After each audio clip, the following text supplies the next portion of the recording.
ជាខ្លួនឯងឲ្យឆាប់ភ្លេចគេលុបចោលថ្ងៃខែដែលធ្លាប់សាងស្នេហ៍នឹងគ្នា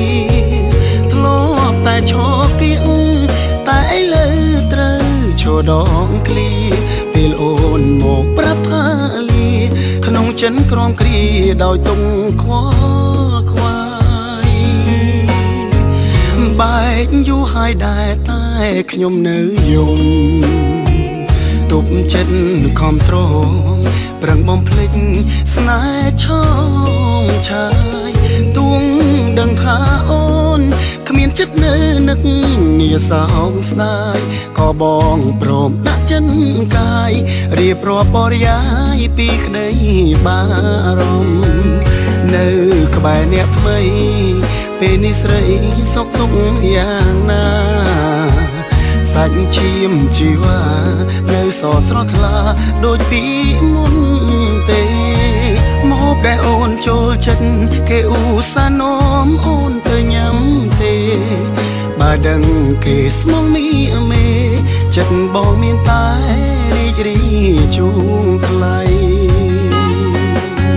គ្មានអ្វីជឿចាំជាងពេលនឹកអូនទួងការជួបជួនមិនអាចត្រឡប់មើលវ័យតែក្តីស្រឡាញ់នៅតែមានចំពោះរូបស្រីពេលនឹកលែងចង់ធ្វើអ្វីបានត្រឹមយកដៃជូតទឹកភ្នែកហូរ